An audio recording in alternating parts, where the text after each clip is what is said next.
Our next contestant, Josephat Andruba.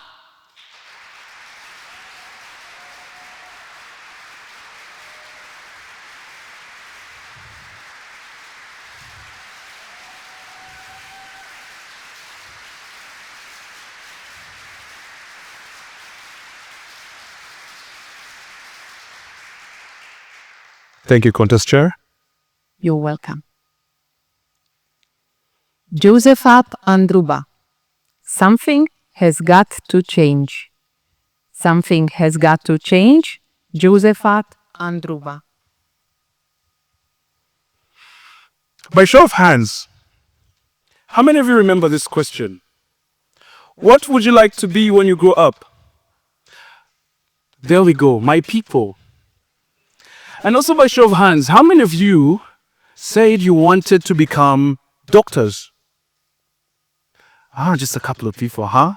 Okay, let's check for the lawyers here. How many said they want to become lawyers?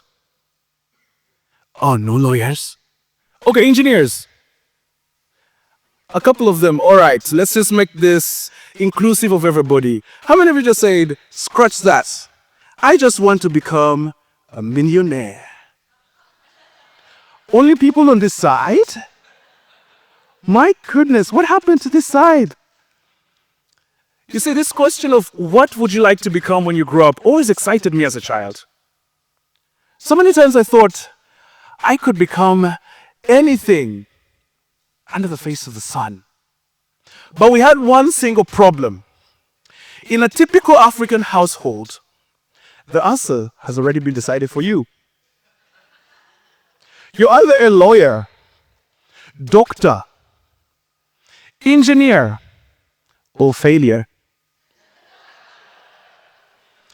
So think about me going back to school, right? Under all this stress, I have to be a doctor, lawyer, engineer. I'm going to make it. Do you know which subjects are required to become doctor or engineer? Yeah? Biology, yes, thank you. Chemistry. Mathematics, I hated it. And how about for the lawyers? History, oh yes. And there was literature. And I was bad at all of them. So every time exams came, I remember sitting there and saying, you know what, I'm not good at this. When I go back home, it's going to be the same story. I failed my exams, and so it was. Now, doubt, fear, anxiety started creeping in. I said, oh my goodness, what can I become? That is when I knew something had to change. So I took a walk internally. And I said saying, what could I possibly be good at? Maybe that is what I will become. First I thought, I will become a football superstar. And I was happy saying that because I remembered how I loved playing football. And every time I went to the field, I was good at it.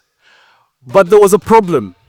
Whenever my friends said, let's make a team, there'd be, yes, you play, Joe, come in as a substitute. Yeah, I was shattered.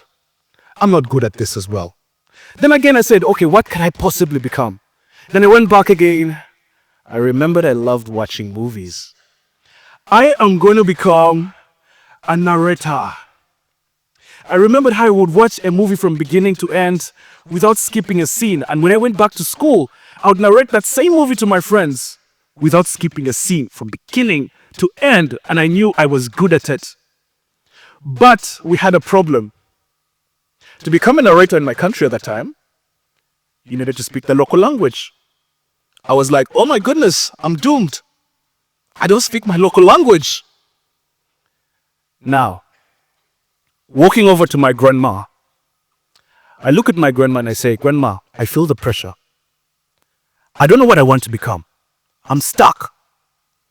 I don't want to be a lawyer. I don't want to be a doctor. I don't want to be an engineer. And she told me, my son, stop worrying. It will eventually work out. And it did.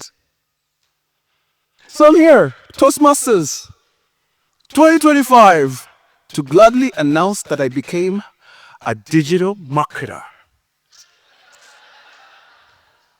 a failure in the eyes of my parents. Yeah.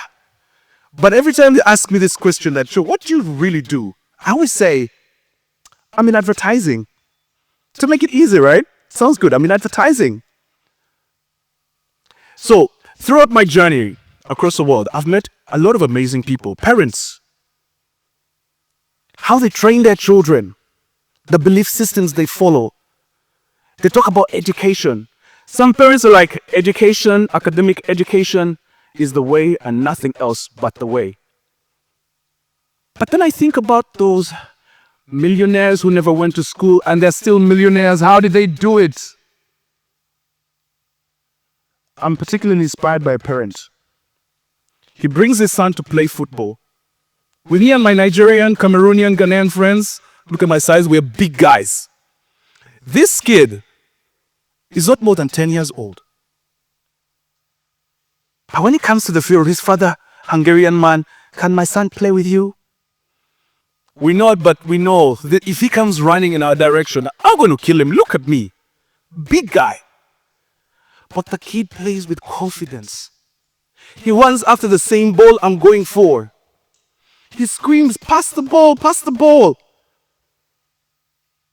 I got inspired watching that. And I said, "Oh my goodness. This kid is not waiting to grow up to become somebody. He's becoming a star now." Which brings me to the question of today, challenging all of you. Maybe we've been asking this question wrong. For those who didn't raise up their hands at the beginning, saying that you didn't become who you wanted to become, does that mean that you're still waiting to grow up? Some of you already have kids and life has moved on. Maybe you're millionaires too. But that's the point. Maybe we should move away from that narrative. It's probably time we start asking the question and say, what is your passion? Then we can learn to get the skills you need in life: self-discipline, respect, consistency, decision-making. People make poor decisions. And that's where I stand today to challenge all of you. Academic education is not for every child, but life education is. And that moment starts now, right here. Contest chair.